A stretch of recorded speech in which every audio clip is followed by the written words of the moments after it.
Hi, welcome to Shelf Starters. Today we're up to Margery Kempe, who is an absolute character. An absolute character, and interesting, Rosie, because she's a lay person and she writes more biographically, I suppose we could say. You get more of her life, yeah. You get more of her life, and wow, what a hard life it is.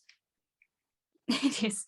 It's not a book this is the full edition. It's not a book that is supposed to be funny, but I found myself laughing throughout it because I can just so picture someone like her, and I can so understand why everyone was so annoyed with her throughout her life.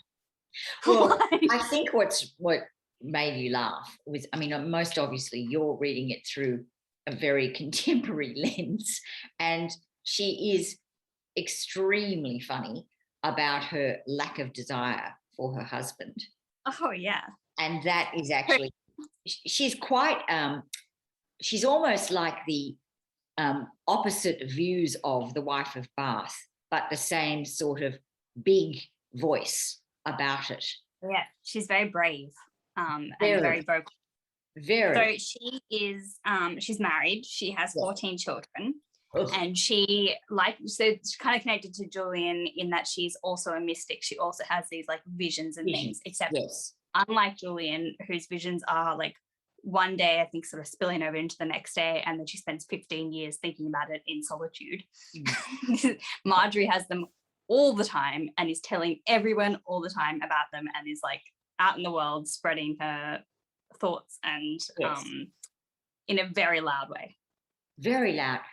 Very loud. So it basically, the book opens, the first book, where which I love, the first line where she calls herself this creature. Yes, well, I think she should also explain that it's not, so maybe she's calling herself that, but it's also not her who actually physically wrote the book. Yeah. She narrated it to a scribe, several scribes. Yeah. So, but yeah, the scribe is scribing it from her perspective. Voice, yes. Yeah. So, and she's probably called this creature. Yeah. Well, I think so. I think I read somewhere that was what happened. But and she's only 20 when she starts. So she's 20 years old, and she's married to someone who is quite high up. Is that right? I think she is high up. So her father was quite, I think he's a merchant and he's quite like wealthy. Yes. And then she marries someone, and she sees, I think they're like relatively of the same class, but she sees herself as better than her husband actually in terms of class. And she at some point also attempts her own little business. So she starts like a brewery or something, which goes really wrong. So she also loses money from that. But yeah, she's kind of like, she gives me this vibe of like a really proud kind of like spoilt woman who like wants everything to go her way and wants all the attention on her a little bit. And finds pretty early on that a woman's lot is not that simple. No. I think it doesn't, the first kind of dark moment is for her was being pregnant, because she's obviously incredibly sick when she was pregnant, she says. Great attacks of illness until the child was born. Yep, and then she was sick after as well. Yeah, and she despaired of her life. She might not live. So she was frightened when she was, pregnant and sick. Through pregnancy and stuff. Yeah, and then she has these visions at that point that make the burning flames happen.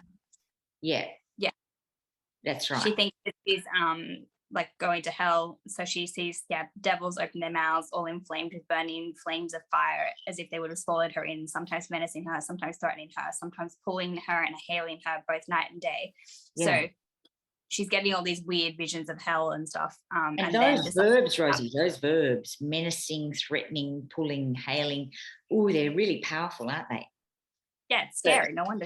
But the poetry of it, the literature, the literature of it, it is very suspenseful and very, very violent. And, that listing, that building up tension, it's really good. It's good writing. It is. So it's interesting. Okay, so I think the thing is about her being, so she's illiterate. Yeah. Semi-illiterate anyway. So she's narrating all of this to her. To her writer. Yeah. A couple of them, because one of them gave up and the other one had, I think that it ends up being a priest who does it all, and he actually redoes all the work of the previous one anyway. But it's clear though, despite her being illiterate, that she is educated. Yeah. And so I wouldn't be surprised if like this sort of literary language is actually coming from her in her narration. Yes. Because it just sounds so real, doesn't it? It really sounds authentic. And the bit then when she goes from that violence, that of, the pulling and the hailing, then she goes to the biting of her hand and the tearing of the skin on her body. Do you remember that part? Is that in that first bit there? Yeah. Oh, her nails. She tore her skin. Yeah. So it's very, very violent. It's like, it's all, very kind of like that, not apocalyptic, like an alien inside you, like that kind of exorcism. That's the opposite, but like, but that kind of, it's really physical. Like it's literally, she's tearing at herself. Like she's been taken over by this force. Yeah. Yeah, like it's a force. That's the word I was actually looking for. Yes. Yeah. So that's our first book, that first intro to the intro to her.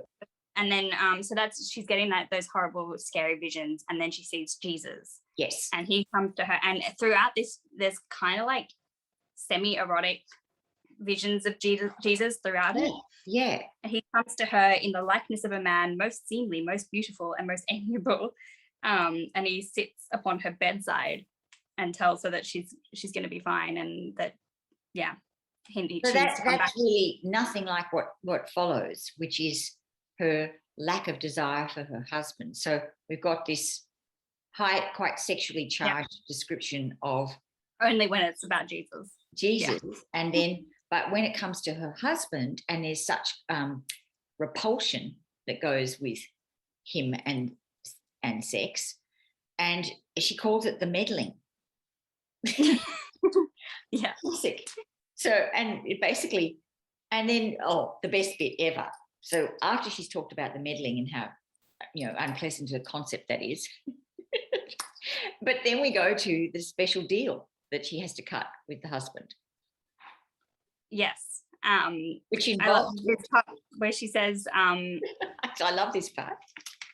The part where they on Midsummer Eve and they're having beer together.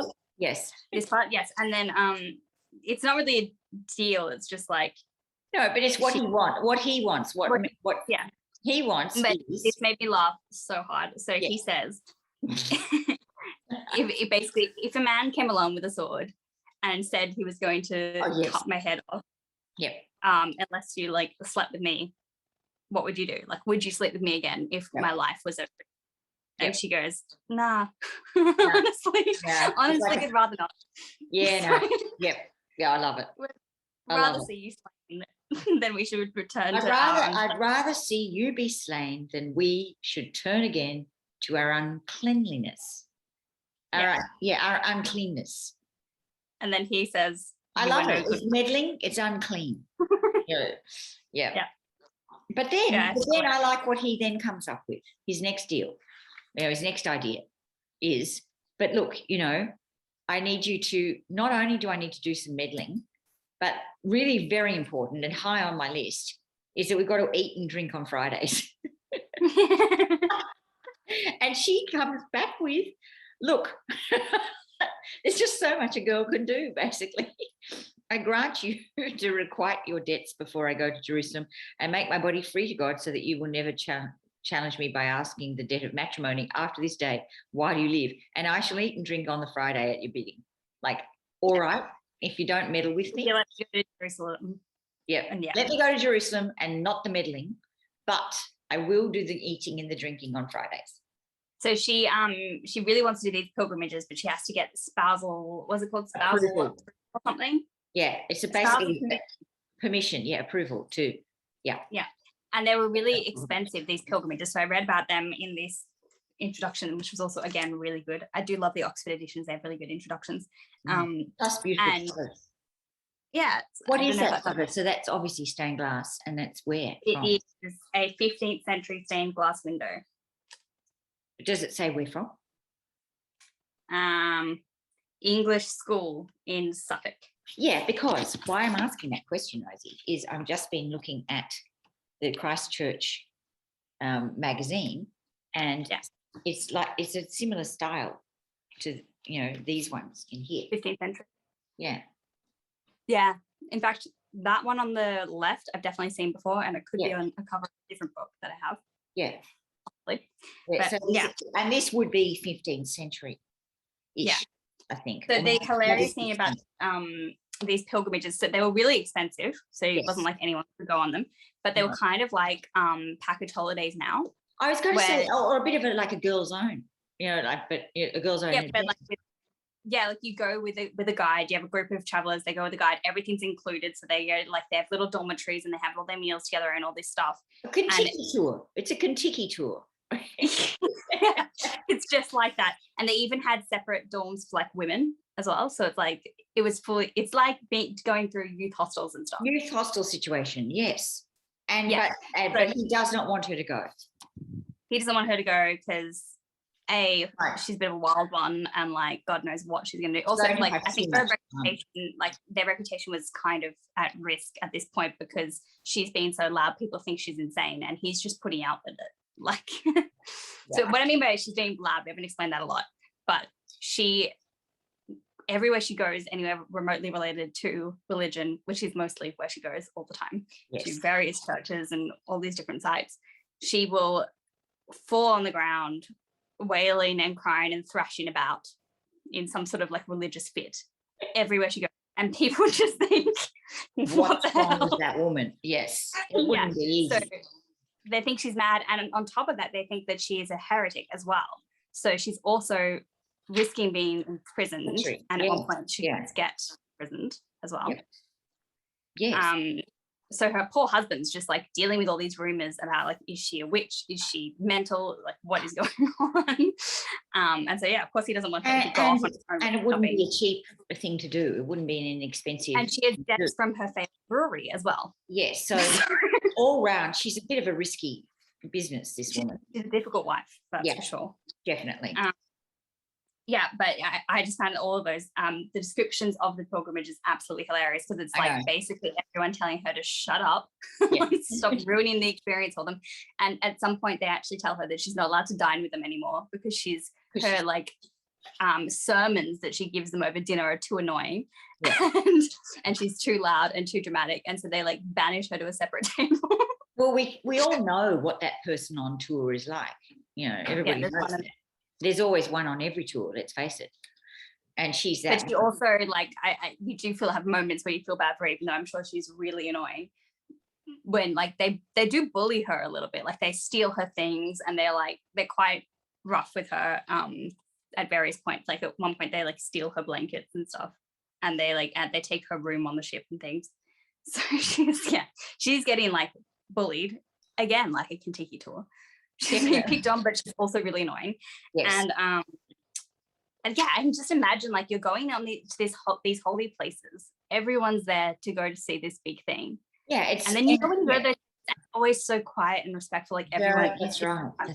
And then you just have one woman like screaming. Like that would be so annoying. Oh no, awkward, embarrassing, ruining the atmosphere for absolutely everybody else. Yeah. Yeah. Definitely see why she would be extremely annoying. Yes. And that she fell down, wallowed and twisted with her body, spreading her arms abroad and cried with a loud voice as though her heart should have burst asunder. And then she calls them her cryings. So then she talks about it like it's like this regular thing that she just constantly has. She does all the time. She had her first cryings at Jerusalem. She had them oftentimes, and in Rome also. And when she came home into England, first at her coming home, it came but seldom, as it were once in a month, afterwards once a week, afterward daily, and once she had 14 in one day, and another day she had 7. Can you imagine? Imagine the 14 in one day. Ugh. 14 crying fits in one day. But like as though it's like this thing that she just had. I don't know. It's kind of like having your period, but a lot. A lot more Worse. frequent. Yeah, she's more intense. But she describes it like that kind of regularity. Yeah. It's something that she expects to happen to her. Full on. Very weird. Full on. And then this is what people are saying about her. Some said it was a wicked spirit vexed her. Some said it was a sickness. Some said she had drunk too much wine. Some banned her. Some wished she had been in the harbour, as in they wanted to throw her in the harbour. Some wished she had been in the sea in a bottomless boat. And so each man as he thought. So they're all hating on her, basically throughout her whole life. They really, really are. Oh, and then what happens, Rose? We get to the next stage. So we're still in book 1, but we're in kind of like the sections of each book. Yeah, most of it's book 1. All of the Norton bits are book 1. Book 2 is very, very short, and it's really just like. Is it? Yeah, it's not really much at all. And is book 2 the end? Is that the last part? Yeah, there's only 2 books. Okay. Yeah. So book 2 is more like about the priest reflecting on his time with her, and I think a bit about her son as well. Yeah, because essentially we jump from, or we move from the pilgrimage situation to the next part of her relationship with her husband, really, nursing him. Oh yeah, she nurses him in his old age. Yes. Which is nice that she did that at least. And they both live together, but she hastens to tell us chastely. Mm-hmm. They dwell not together, they lay not together, for, as is written before, they both with one assent and with free will of the other had made a vow to live chaste. Yeah. Okay. So she serves him as she would have served Christ himself. Yep. So yes. she's using it as like a test for herself. So yeah. But then like all her visions that she has all the time as well, like things like, it's kind of similar to Julian, where she sees things that are coming to life, flying around. She sees the Eucharist. Yes. Become like flying white things. Yeah, her visions are like really bad kind of trips, like acid trip type deal. That's what it sounds like, where things start flying about there. Yeah, really bad, wacky, weirdo, terrible things, which would scare anyone. Yeah. Well, I think her wailing would freak anyone out as well. Yeah. She sees like a baby and a mother, and then thinks it's like Jesus and Mary, and loses. Yeah. Goes fully crazy.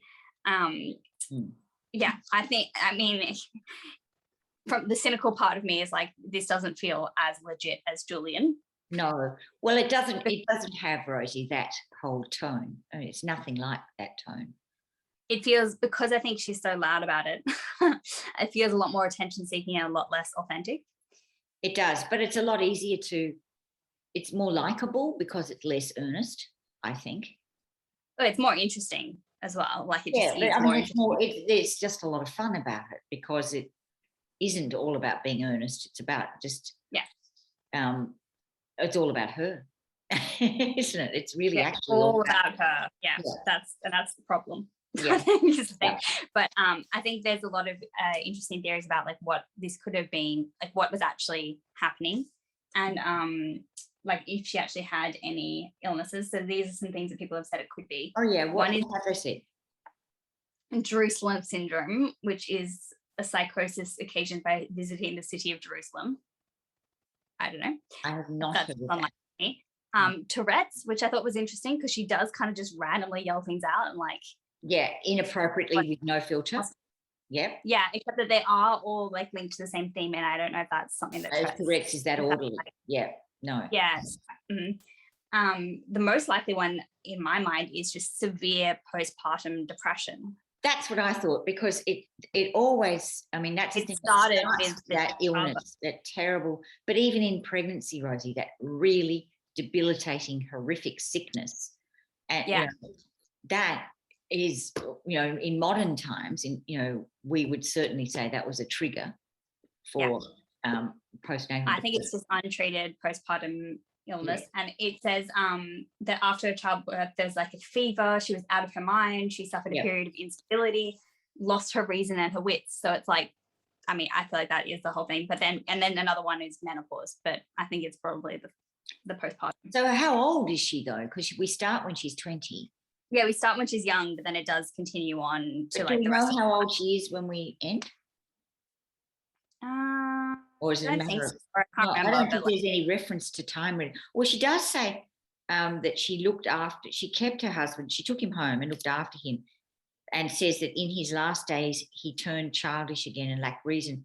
And it sounds like someone who's old, like. yeah, it sounds like they're old. But I don't know if that is really so, because I mean back then people died really, really early. But it sounds like someone kind of in dementia, Yeah, So, and I think she did live like, for a full length of time, like didn't die of anything early, kind of thing. yeah. As far as we know. But the other most interesting thing about this that we haven't talked about, because you probably don't know, because I don't think it was in the Norton, is how it was found. So No, I don't know. So we knew that Margery Kempe was this mystic who had all these visions because she's referenced in lots of other texts, but we didn't have this actual book until the 1930s. And it was found in a country house in England at a party, like a country house party, where these youths are playing ping pong. They're playing ping pong and someone stands on the ball, and so they have to like rummage around the cupboards to find another ball, and they find this text. How cool is that? Like, can you just imagine? Wow, that's so cool. Yeah. 1930s. And then obviously all the academics went crazy for it. So it's a bit like Tutankhamun. Yeah. What a fun time. Fun time. Yeah. Yeah. It would be so cool to win. Lots of discovery. Something like that. Yeah, I know. Imagine. But I can also imagine lots of people just finding it and thinking it was nothing. Missing it. But I had no idea of that. What a good story. Yeah. And then the only other thing we haven't really talked about that much, I think, again, because it's not so much in the Norton bits, is that she was imprisoned several times for being a lollard, which is a lollard, which was, so that at the time there was lollard panic, and women's literacy was seen as like suspicious. The lollards believed that the Bible should be translated into the vernacular. Practices of praying to saints and going on pilgrimage and buying pardons were corrupt. The church's ownership of land was immoral. The bread and wine of the Eucharist might not have been transformed to the actual body and blood of Christ. So I think it's just because she was doing things differently, basically. Like there's nothing at all to suggest that she actually was a lollard, because she did go on these pilgrimages, so she clearly doesn't see them as being corrupt. She's done all these things that go against what the lollards actually believe, but because she's a woman who's speaking up, she was seen as suspicious. And I think probably that linking to the literacy thing, like they didn't like educated women. No. So the best thing to do with they actually imprisoned her a few times, and at one point she has an actual they didn't actually just kill her, really. Well, yeah, they did. They burned them. They burned them at the stake. The lollards. Because that's what you do. They're trying to find a reason to burn her. Do that to her. But she has this fight with this mayor at one point, and she's fully stand up for herself. She's like, and it's quite like good banter going on there. But yeah, they accuse her of all these things. They try to put her in jail, but there's no place just for women. And she says, I beg you not to put me amongst men so I can keep my chastity. So then the jailer imprisons her in his own house instead. And then I think she also does she stay safe with the jailer? Because it doesn't feel like because the wife actually loves her. Yeah, okay. Yeah, the wife guards the key, puts her in a chamber and keeps the key. So yeah, she's fine. She doesn't have anything horrible happen while in her various stints in prison. But yeah, she goes through a lot. Yeah, but she hasn't had any. She does stick to her beliefs the whole way through. So good for her. Yeah, she has some integrity here. But I mean, what woman's life was easy? None. I mean, men's lives were not easy either, but women's were particularly none. So yeah. Yeah, and the fact that you can actually be in prison just because you're talking, saying what you actually think, that's not great. Also, there's the bit where she meets Julian, and I don't think they put that in the Norton, but she meets Julian of Norwich. She calls her Dame Julian. It doesn't really actually, like, I was expecting it to be a full-on large scene, but it wasn't really. It just had like some of the stuff that Julian said, like a little speech that Julian said, which was, typical Julian. It was just like nice stuff about God. Yeah. Not anything. It wasn't really salacious, not anything controversial.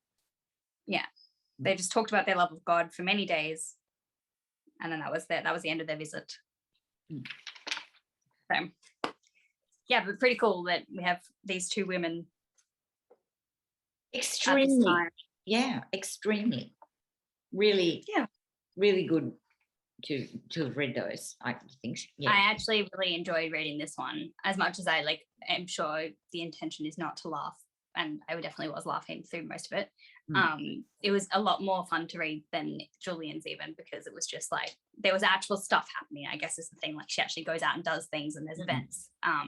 Whereas Julian's is all like internal reflections. So I guess you have to be a little bit more concentrated when reading it.